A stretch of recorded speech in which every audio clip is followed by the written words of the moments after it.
Formal nang inirefer ng plenaryo ng Kamara sa House Justice Committee ang 4 na reklamong impeachment laban kay Vice President Sara Duterte araw ng Lunes, February 23, 2026.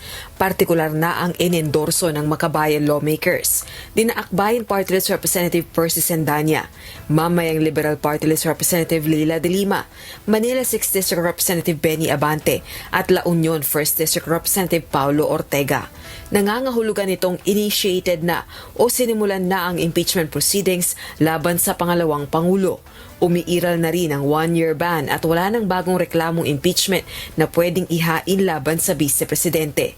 Pagtitiyak ni House Justice Committee Chairperson at Batangas 2nd District Representative Jervil Luistro, agad na aaksyonan ng komite ang 4 na impeachment complaints. Oras namang simula ng deliberasyon sa mga reklamong impeachment laban kay VP Duterte, ipatutupad ng House Justice Panel ang panuntunan at parameters na ginamit ng talakayin ang impeachment complaints laban kay Pangulong Ferdinand Marcos Jr.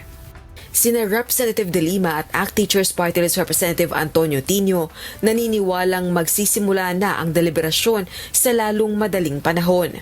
So hindi malayo na mag-start na rin ang Committee on Justice. It really depends on the committee chair, Representative Luistro, kung mag-start na baka Monday na. And you know that just like yung impeachment complaint against PBBM, ang una munang gagawin, ang una munang tatalakayin would be the determination of sufficiency in form and substance. Thank you.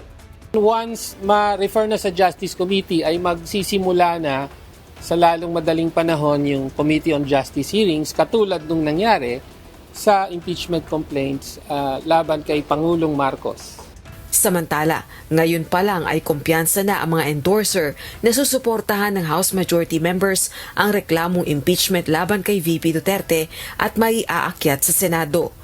This time, merong suporta at partisipasyon ng mayorya, kaya tingin ko magtutuloy-tuloy ito hanggang sa approval ng plenaryo. Naninindigan naman si House Deputy Speaker La Union 1st District Representative Paulo Ortega na mahalagang masiyasat ang bank records ng Vice Presidente sa gagawing deliberasyon. Endorser ng ika-4 na reklamo ang kongresista at kabilang sa mga aligasyon ay ang umano'y hindi matapat na deklarasyon sa Statement of Assets, Liabilities and Net Worth o SALE ng Vice Presidente. Interest of transparency, syempre kahit ano naman, pag dinideclare natin yan sa SALE, at kahit ano pa yan, properties, bank accounts, may mga binabato sa kanya may smoking gun. Lumabas na nga rin yung mga testimony ni Madriaga. So nakikita natin sobrang importante po yun na mausisa.